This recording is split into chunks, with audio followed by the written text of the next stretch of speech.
My name's Tom Mills. I'm a sociologist, an author of a book at the BBC, a Twitter personality, and the chair of the Media Reform Coalition, which hosts this festival. I'm not going to talk for very long, so just like a little bit of housekeeping, and then I'm going to introduce Matt, who you've come here to see.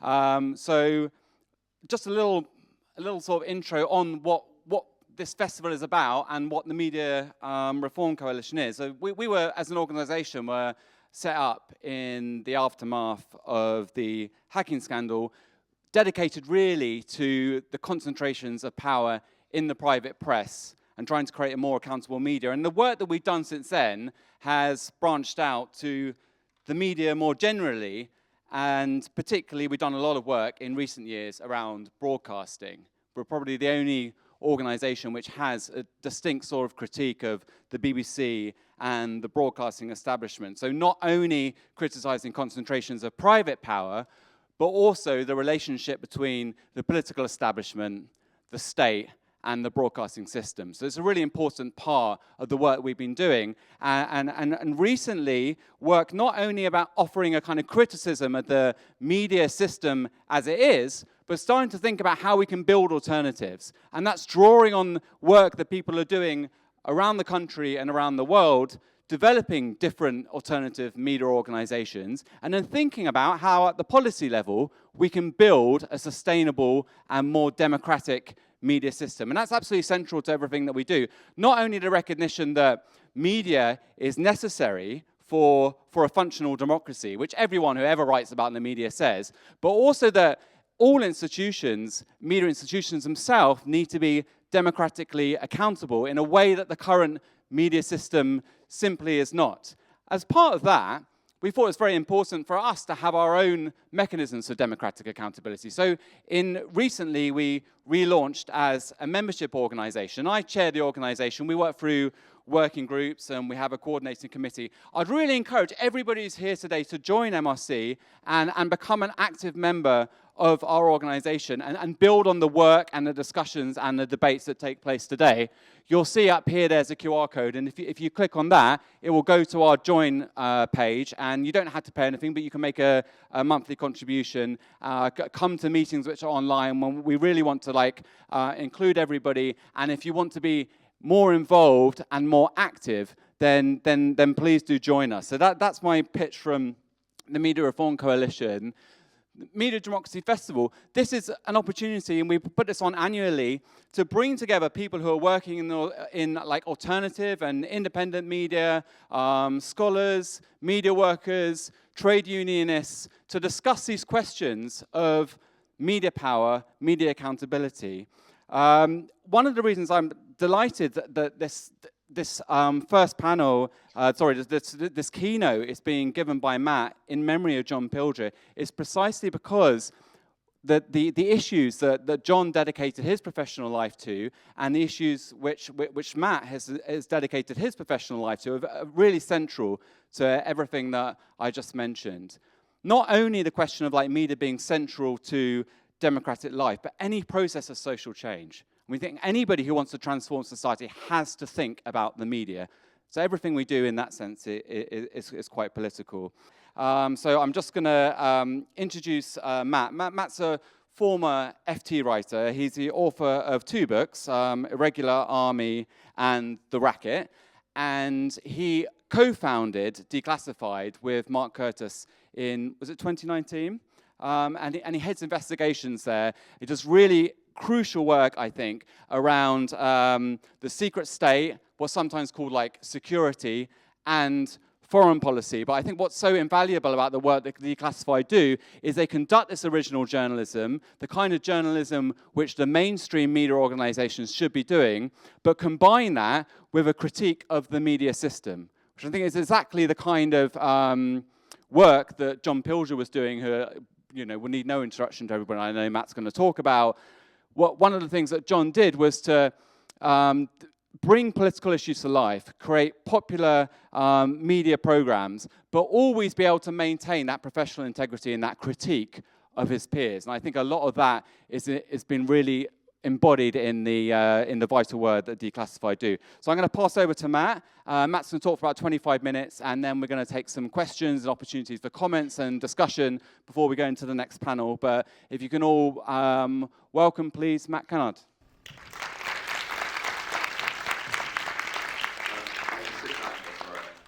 Thanks for that introduction, Tom. And I'll just reiterate what Tom was saying, actually, because I think that there's no more important issue for progressives or anyone who wants progressive change in the world than looking at the media, because this is the main way that the power centers in our society, mainly the state and corporations, brainwash the population and limit the possibilities of what we can do. So we need to think about reforming it on a large scale, which the Media Reform Coalition is doing. And in fact, when I was younger and becoming politicized, I always used to go to Latin America to get my political kicks. You know, in the early 2000s, there was the pink tide there, which is still ongoing actually. But England was always a kind of dry place, politically, media-wise, and actually, I think now, in terms of the alternative medium, new innovative forms, England's one of the most exciting places in the world. I should say Britain, because there's a lot of good stuff in Scotland and Wales as well. And I think part of that is down to people that are here today who started the Media Reform Coalition. Have been working on this for ages, particularly when I used to work at Goldsmiths University, and the Media and Communications department there was incredible and still is. And that's because a couple of people, or more than a couple of people, have built a space there which is free of corporate and state power, essentially. And there's space to theorize and think about how we would build a media that would benefit democracy, not hinder it. So it's really good to be here, because I think that a lot of the exciting stuff that is happening now is a result of these different institutions that have been built for years to create these spaces for all of us. But today, I'm going to talk about a couple of things. I'm going to start with John Pilger, because he was a legendary investigative reporter who died in December, and he had a big impact on me. He probably had a big impact on a lot of people in the room. I know he had a big impact on the co-founder of Declassified, Mark Curtis, as well. They were good friends. And he was kind of unique. And I think his trajectory and the state of the mainstream media now can tell us a lot about how media works. Because he started as a journalist in the mid-60s. He came from Australia to London and got a job on Fleet Street. And in those days, I've listened to him talk about it in interviews, he's told me himself, there was a space in the mainstream media, national newspapers, papers of record, for maverick reporters, or reporters who wanted to go against the flow, who wanted to promote truthful information, but in the interests of people, not power. And he often said in interviews before he died that if he was starting out now, there are no spaces in the mainstream media for people like him. You could not get a John Pilger today. You might get amazing reporters, but they will not be generally working in the mainstream media. And that is a really sinister development that has taken place, I would say, over the last 20 years, because the interesting thing was I was, I guess, politicized mainly by the war in Iraq in 2003 and the build up to that, and being exposed to the fact that our government does not mind lying to us habitually to promote an illegal war. That really opened my eyes to how the world really works. And one of the people, or maybe the main person, who helped me develop that instinctual feeling that I had about the world not being as I'd been told, was John Pilger. Another one who was a major influence was Noam Chomsky, and I know they were friends. I remember in the late 90s that my dad had a subscription to the New Statesman, which he still got, actually. I always tell him to get rid of it because it's awful now. But it wasn't even that good in the late 90s, but it had John Pilger. And I remember, this was before I was that political or even that interested in journalism. And I remember I'd pick up the New Statesman every now and then, and his work would be completely different to everything else in there. Number one, it was really well written. Number two, it was exposing things that were hidden. And number three, he was strident in what he was saying. He had a moral voice. He wasn't just presenting facts. He was presenting why I should care about it, why we should care about it. And that was something that you did not see in the New Statesman. You did not see it in the mainstream media. And that is actually something, having been through various journalism schools, that you're taught you shouldn't do. But it was a revelation to me. And then after that, this is even before the war in Iraq, I remember a book he wrote, which was extremely powerful influence on me, called The New Rulers of the World. It's just a short book out from Verso, I think, in the early 2000s. And it kind of did it was an atlas of US imperialism and the Bretton Woods Institution, the IMF and the World Bank, how they'd destroyed countries effectively, particularly Indonesia and other places. And I remember reading that as a young man and being like, wow, this is the real shit. This is telling a story that they don't want you to know, and presenting the facts in a way that is irrefutable. And it was from that moment onwards, and then it became clear what I was reading was what he was producing became even more important during the war in Iraq. But it became clear that the media system itself is set up to propagandize us and not give us the information Pilger was giving us. In 2003, actually, it was interesting because I think that was like the last hurrah of the free press in this country. Because I remember as a young man, the Daily Mirror, which was then run, or the editor was Piers Morgan, who I'm not a fan of, but the paper was incredible at that time. Younger people won't know this, but I was 20 in 2003, and I remember you'd go to the newsagents, and most of the time you just breeze over the front covers. There's nothing of interest, but they had extremely powerful anti-war articles by John Pilger and others. There was one where they had the headline was composed of oil company logos, and they had another one where with Tony Blair with blood dripping from his hands, stuff you could never imagine happening now.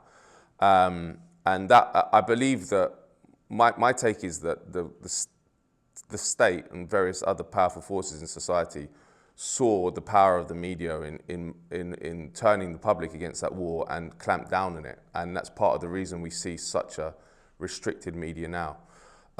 But I mean, I think that the experience I had with the influence of John Pilger on me was experienced by a lot of people, because he showed that journalism, he showed the true potential of journalism.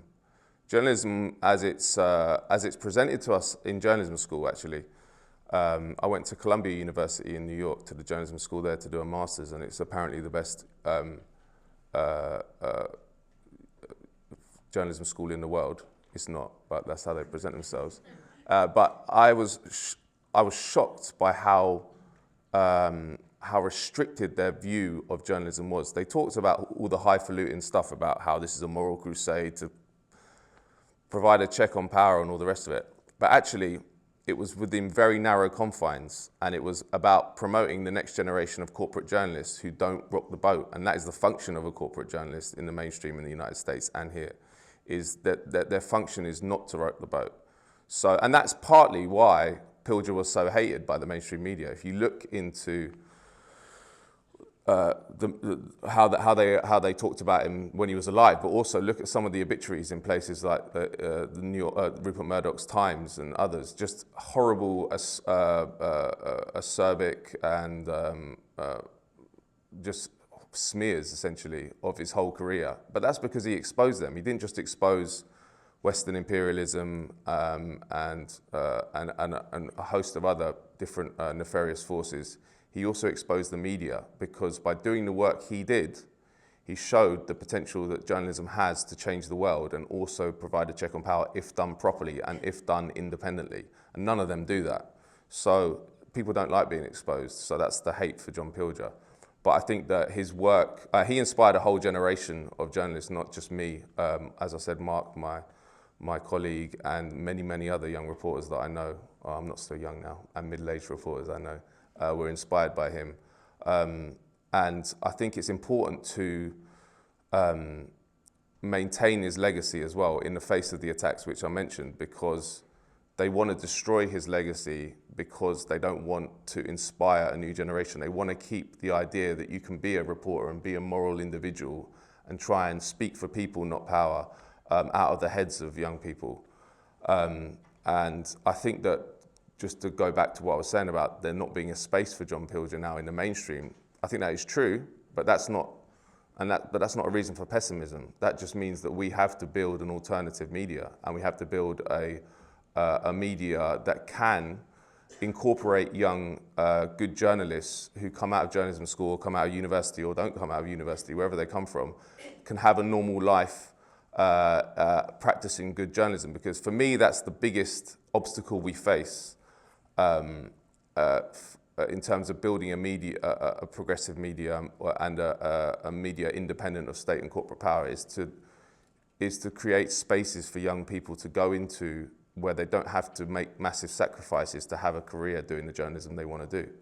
Because I came out of Columbia Journalism School in New York, and I was just like, I was how I am now. I had the same sort of feeling about how journalism should be practiced, but there was nowhere for me to go. I ended up working for 3 or 4 months at Democracy Now! For free, and I couldn't afford to do that for much longer. Then I came back to the UK, and I thought, well, I do want to be a journalist, but there's no spaces for me, so I'm going to have to do something else. Then I applied for a traineeship at the Financial Times, which I didn't want to do, and I got that and did it for 3 years, but I didn't enjoy it that much. It ended up being useful because I just collected information for a book I wanted to write. But the point was that I didn't have there wasn't an obvious place for me to go where I could pay rent, where I could build a life for myself. So and I think that's how the system gets young people, because young people are looking around for somewhere to go, looking around for an avenue to live life and do the journalism one, and they see that there aren't.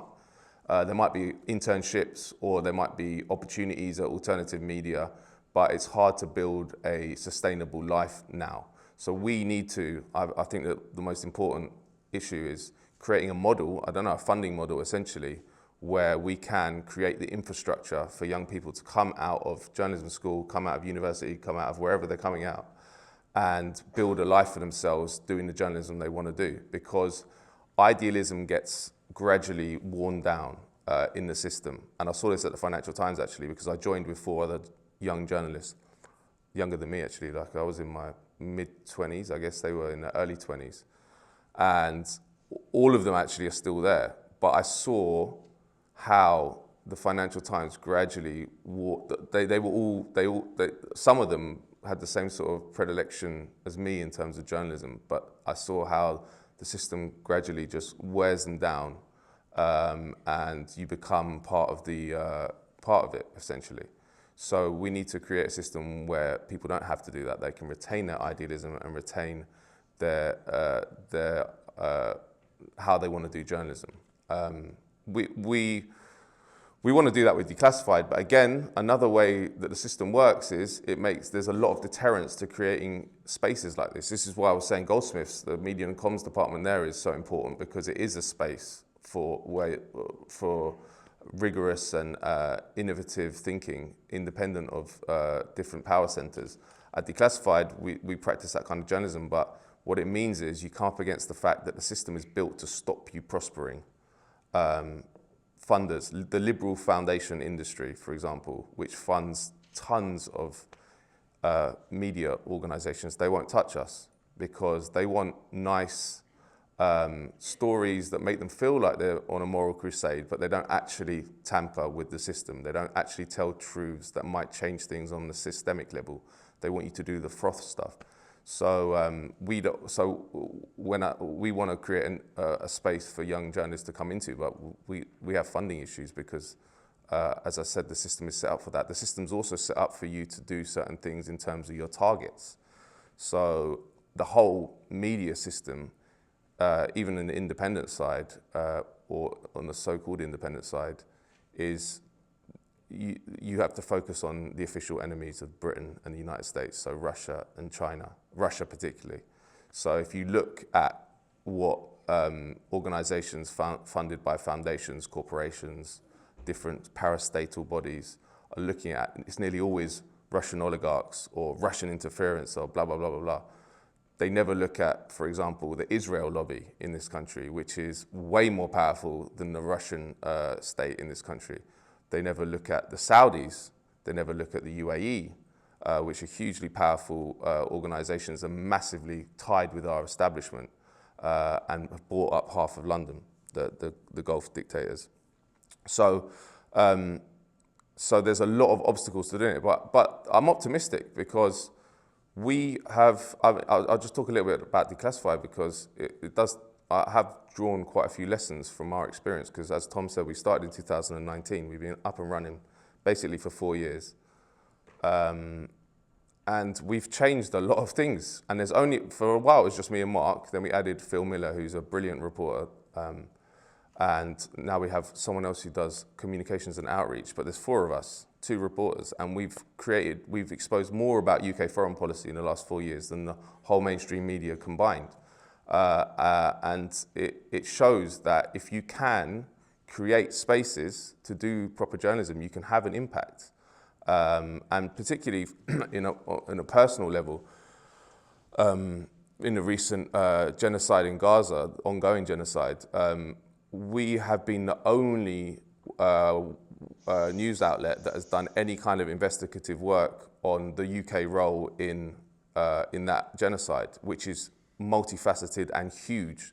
And the stories I did, some of them with Mark Curtis early on, or in the first months about how the British base in Cyprus was being used, sparked weeks of protests there, and have actually made a real problem for the Ministry of Defence. And that's just most of it. Well, that we did have different ways of getting that information, but most of the stuff we do is open source, and this goes to another insight that I've kind of drawn out of the experience with Declassified is that the mainstream media, how they propagandize the public, it's not mainly through disinformation. It's not mainly through lying, although they do that. The main way that they brainwash everyone is propaganda by omission. They just leave out all the information you need to have a tolerable understanding of how the world works. And in the case of what we do, British foreign policy works, our role in the world. Everything that is germane to the issue is left out. And that the main way you kind of understand that is when you're reporting stuff. And a lot of the stuff I do and a lot of the stuff we do is open source investigations. So it's based on government reports, it's based on parliamentary questions or whatever. These are stories that anyone can get, but they're nearly all ignored by the mainstream media. And I'll give you one example, actually, which was quite a interesting experience last year during the Ukraine war. There was a parliamentary question asked by a lord about whether the UK was sending depleted uranium shells to Ukraine to use against the Russians. And this was a parliamentary question that was published on the Parliament website. And we saw it because we checked that, because we think you should if you're a journalist and you're covering this stuff, because that's a major way of getting information out of the government. And no one had looked at it, so Phil Miller, my colleague, wrote it up as a story that the UK, because the Ministry of Defence answered this question that yes, we are sending depleted uranium shells to Ukraine to use with the Challenger tanks. And we published that story. It became an international scandal within like hours. By the afternoon, it was on the front pages of most newspapers. Putin, in a press conference, said there's going to have to be repercussions for this. Then he moved tactical nuclear weapons to Belarus because of the use of depleted uranium shells, or at least that's what he said. But anyway, all this happened because we reported on a parliamentary question that if we hadn't reported on, not one newspaper would have reported on, and that story would never have existed. And this happens with the Cyprus stories that I've been doing with the UK role in genocide in Gaza. A lot of those are based on parliamentary questions, or at least buried reports. And And it's an interesting way of developing and understanding the media to do the work we're doing, because for me, having done it now for 4 years, that is the main way that they brainwash. And I don't even think it's the journalists are consciously doing it. It's just that they're so ingrained in the system and they're being so trained by the system that they're not looking for information which contradicts the narratives they're given by the government or corporations or the various different structural forces which are impinging on their reporting. So we need to get around that too. And I think, for me, I don't think that the mainstream media is reformable. I think it should just be ignored and boycotted. And that goes for not just the right-wing media, because another illusion that we have, which I think restricts our ability to reform the media, is that we have bad media, which is right-wing media, and good media, which is left-wing media, namely The Guardian. The Guardian is as bad as the rest of them. And The Guardian led the campaign against Jeremy Corbyn. There were more false statements about anti-Semitism in the Labour Party in The Guardian than any other paper, the BBC as well. So we had to reform the whole lot, we had to ignore the whole lot, or at least not try and put our energies into reforming it. We need to build alternative sources of information. And that is the only way, and we can do it. It's just going to be a long process. I'll just finish with this. Another story, which I did a couple of years ago, was about the UK role in the coup in Bolivia in 2019. Now, Evo Morales was the liberation leader of Bolivia from 2006 to 2019, the first indigenous president ever in Bolivia's history. And he embarked on a quite stunning public program in that country. He nationalized a whole host of assets. He gave money to the poor, raised the minimum wage, put huge amounts of money into infrastructure and health and education. He was even praised by the World Bank and IMF soon after for the economic success which he'd got by contradicting everything that they'd told him to do. But anyway, he was taken out in a Western-backed coup in 2019. And I started looking into what was the UK role in that. And I went through the Freedom of Information Act. I got a whole list of projects that were being run out of the UK embassy in La Paz, which is the capital. And I published that story, and it went absolutely bananas in Bolivia, to the point where it was on the front page of all the newspapers. The ambassador got called in. There were protests around the country. The year after, Evo Morales invited me to Bolivia to interview him at his house. It was the first interview ever done at his house. We were speaking about the media, and he said, I'll come on to another person who said this as well, but he said the biggest problem we have as progressives, or people who want to make structural changes in the favor of the people, is the mainstream media, because they completely brainwash the people against anyone who might tamper with the system. And he actually was starting it. It was an interesting experience, because he lives in a tiny little town in the Amazon, but he's like a hero. Like, if you walk around, there was like his name was just painted on the side of all houses. But he was building an alternative media in Bolivia, in this middle of nowhere, radio stations and stuff like that. And he was like, that's what we've got to do. We've got to circumvent the mainstream media, because they represent the business interests. They represent the landowners. They represent all the people that we're trying to actually take power and wealth from. And then I think the following year, I went to interview Rafael Correa, who was the president of Ecuador from 2007 to 2017. Again, a really amazingly innovative, progressive program which transformed Ecuador. Not as radical as Evo Morales at all. He didn't nationalize, but he renegotiated contracts anyway. Did things that most progressives would agree with. And he also said the same thing as Evo Morales. He said to me, the main problem we have as progressives, and these are people who have been presidents for a long time, is that we have a media which lies about everything we do, and we can't, and it's impossible to maintain a progressive program unless you have ways of getting information out and diffusing information outside of that that oligarchical media. And we've got an oligarchical media here. So, I don't know how much time I've got left, but I think that to draw those two things together, Pilger should not be the heroic, unique figure he is. And that sounds counterintuitive. By that I mean, every journalist should be a John Pilger. Every journalist should not be working for powerful forces. They should be working against them and to reveal truths those forces want hidden.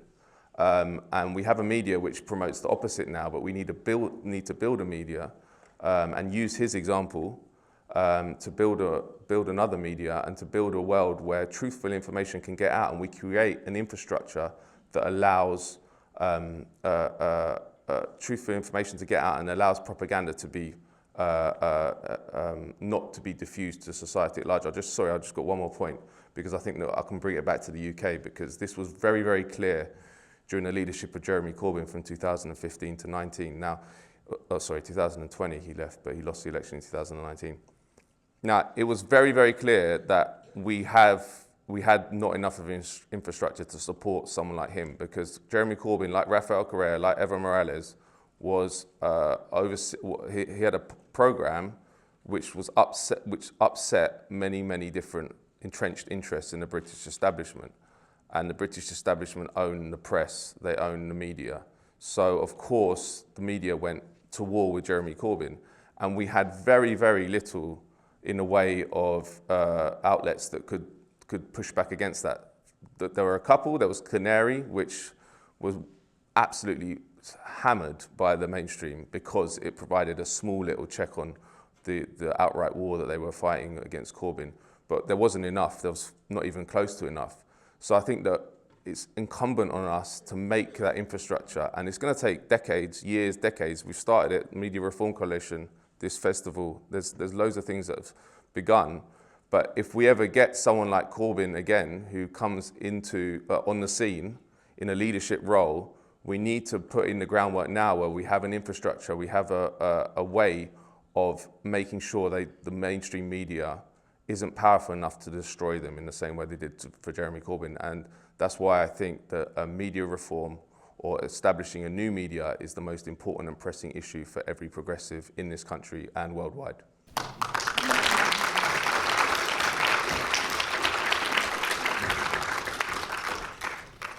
Thanks, Matt. That was great. And so many things to pick up on for the rest of the day and for discussion. So we do want to have time to open up to the floor for any questions for Matt or comments you want to make to contribute some of the issues that he's raised.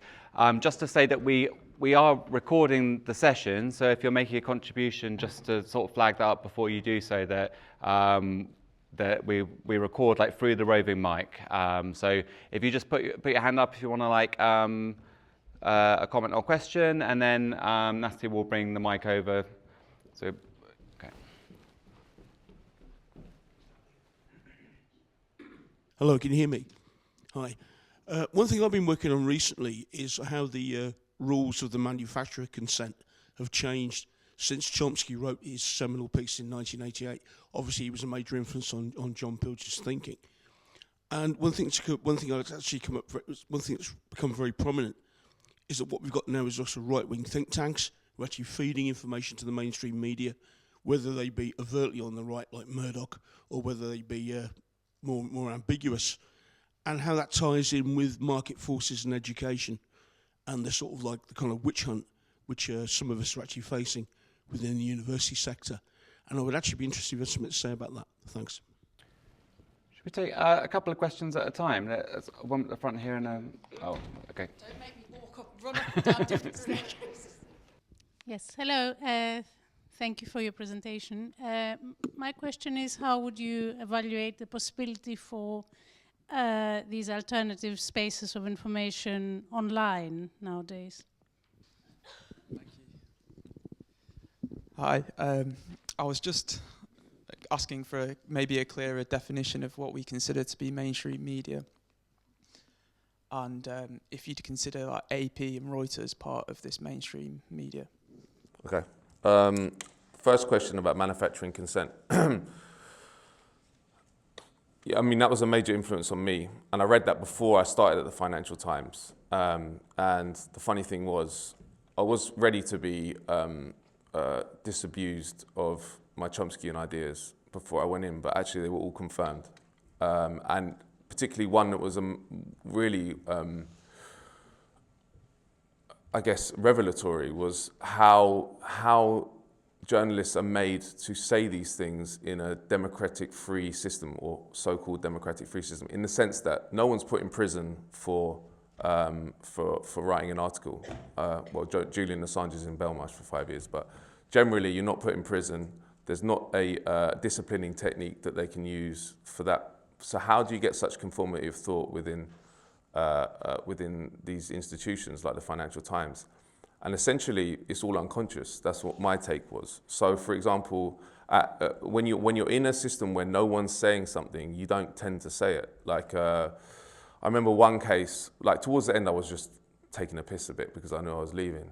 And so I started doing more risky things. Like, for example, one interesting sort of tick that journalists have in the mainstream organizations is they will say, when you're talking about Hezbollah, for example, you'll say Iran-backed militant group. But when you talk about Saudi Arabia, you don't say US-backed Wahhabi dictatorship. Why is that? Or US-backed Egyptian dictator Hosni Mubarak. I was working there before. So I put in US-backed dictator Hosni Mubarak, and they took it out. So the editors actually excised it when but no one ever takes, no, it's funny, I even got to a stage of thinking that I wouldn't have thought to put US-backed dictator Hosni Mubarak. So it's a very insidious form of propaganda, because the journalists themselves don't know they're doing it. And this is what the funny thing is. If you talk to journalists, they're like, I'll come say what I want. But the point is, you can say what you want because they like what you say. And if you say something different, you'll get kicked out. In fact, probably shouldn't say this, but why not? When I left the Financial Times eventually, I talked to the editor. He had a meeting with me. And he said, Matt, why don't you go away and do your Save the World stuff, and you can come back to us when you're a bit older. And I was, apart from being quite condescending, I thought it was quite a good insight into how those journalists think. They're not thinking about journalism as a tool to bring about a better world. They're thinking of it as a status tool, as a way of getting closer to power, blah, blah, blah. So, so manufacturing consent, I think, is great. In terms of its applicability now, I think it still holds. There's different ways that they're controlling the narrative now, because they have lost control in the sense of the rise of the internet and social media.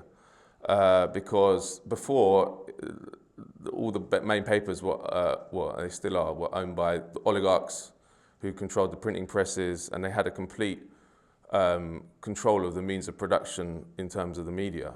Now they don't. But so they've devised new tactics. One of the new tactics to clamp down on the free speech which is allowed by the internet and the spaces that allows people like us and yourselves, independent journalists, is this idea of disinformation.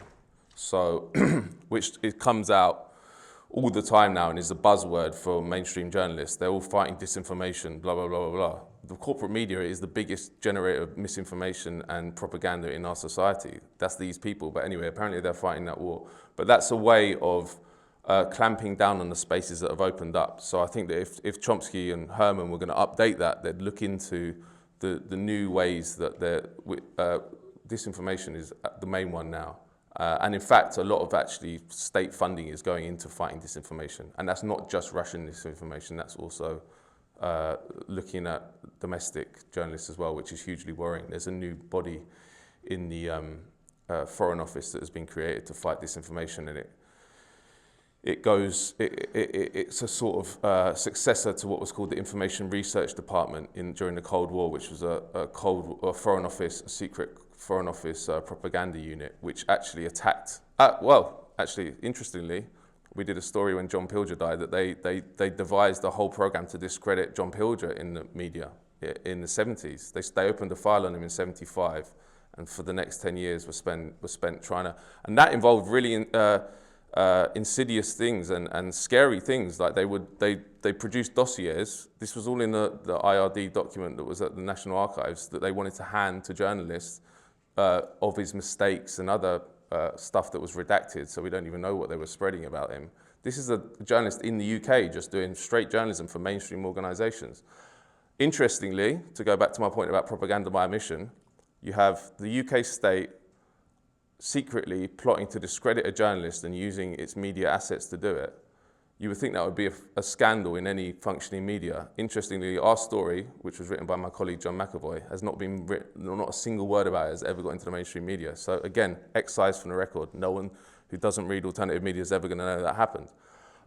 So yeah, and then the second... So Matt, think tanks, and then yes. your definition of mainstream, and then there was a question on your assessment of online. Sure. Okay, so think tanks, again, hugely important. There's three main foreign policy think tanks in this country, RUSI, Chatham House, and IISS. Now, they're all funded by a combination of arms companies, oil companies, NATO, foreign ministries,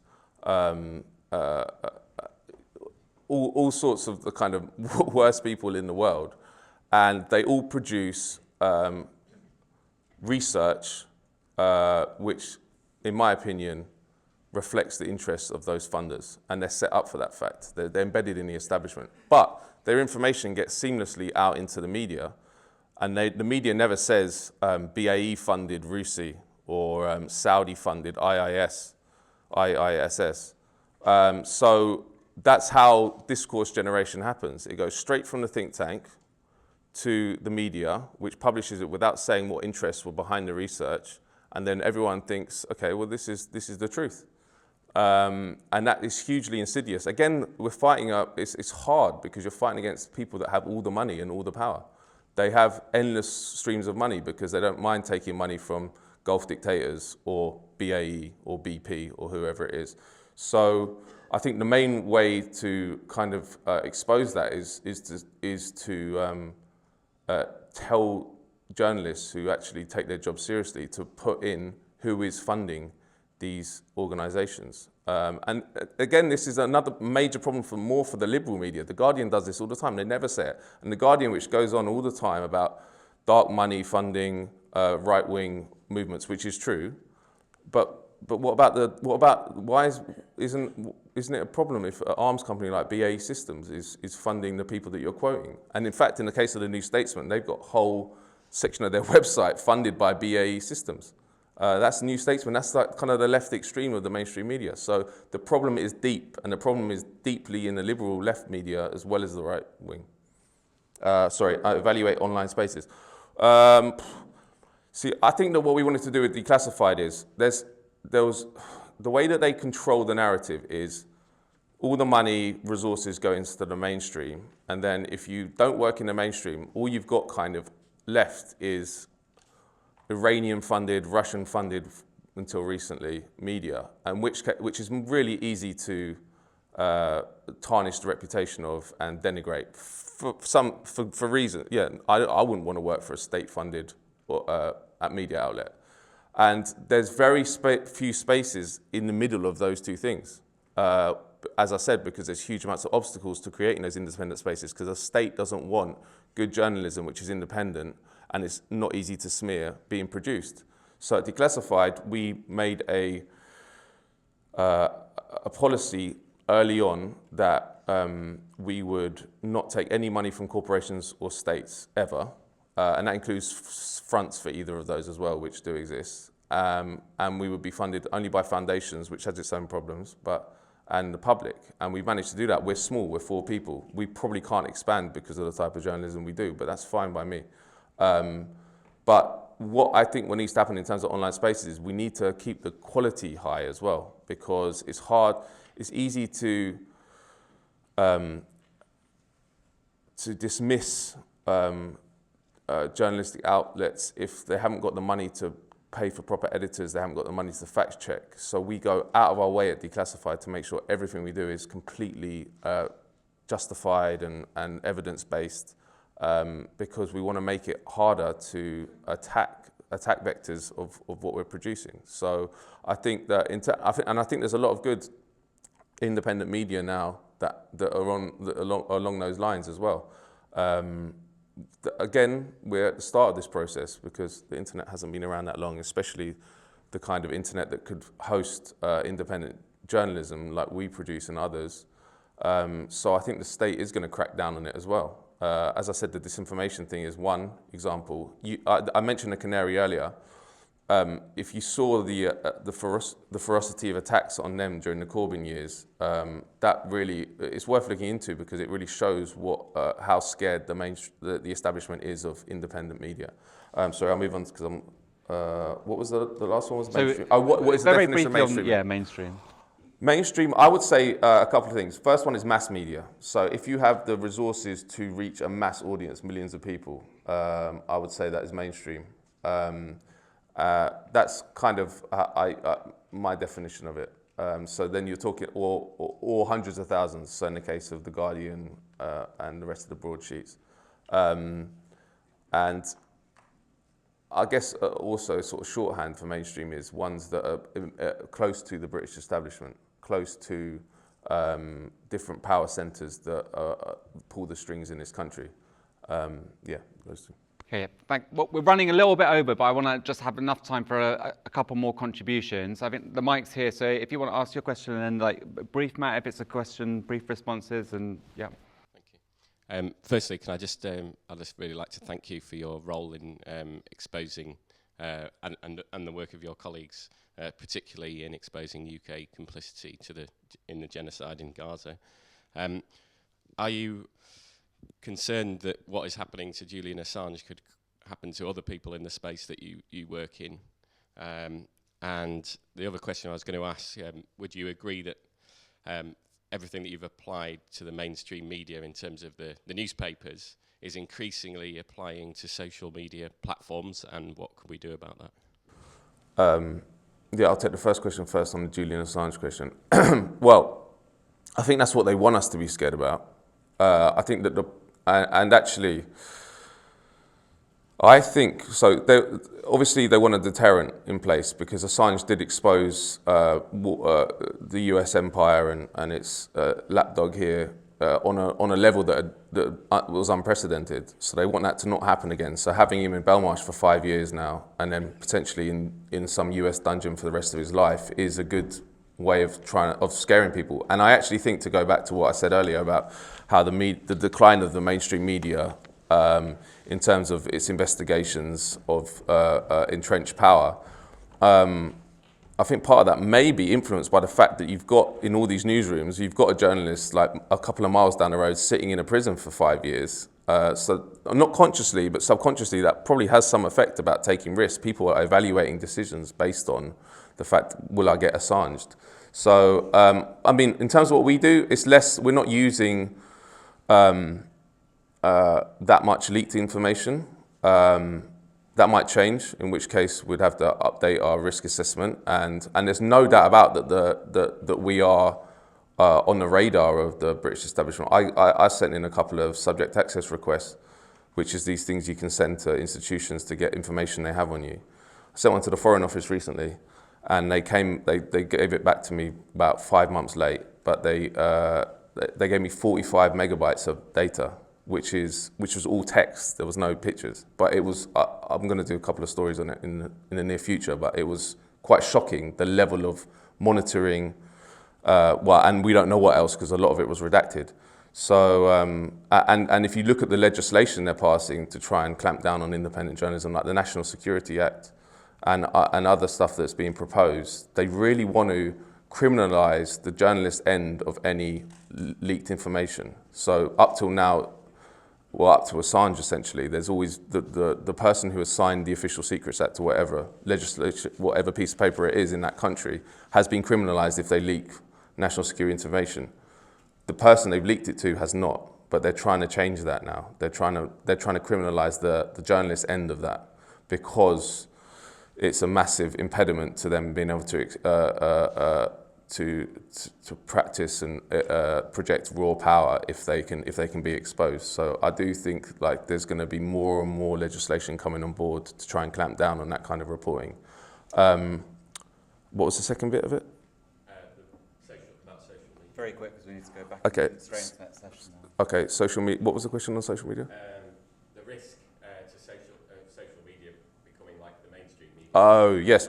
Okay, I'll be quick. So it is a real worry of mine because I was just saying this outside actually, that I don't think we could exist without Twitter. We don't, because we don't collaborate with the mainstream media. We're not promoted by them ever. They never mention us. So the only way we can get our stuff out is by Twitter, and we don't really use the other platforms as much. But so you're relying on a private corporation who could just tomorrow say we don't want you on our platform anymore. So obviously that's not optimal situation, but we don't really have any choices, and they have given us a power that we previously didn't have. I mean, I was not told and just locked out of my Twitter account for a month last year, and Craig Murray, the former ambassador to Uzbekistan, it happened to him as well at the same time, and we never got an explanation of why that was. But I was thinking when that happened, okay, there's no law that protects me against this. They can just take me offline whenever they want. So yeah, of course it's a worry, but we have to work within the confines of what we have. Great. Thanks very much. I'm sorry, I know you wanted to ask a question. I'm really sorry. We have to draw time on it because we've got to go into the next panel and we're running 5 minutes over. So there will be other opportunities to contribute during the day. So sorry about that. And for anyone else who wanted to contribute, please do continue to do so. But just my thanks to Matt for his keynote.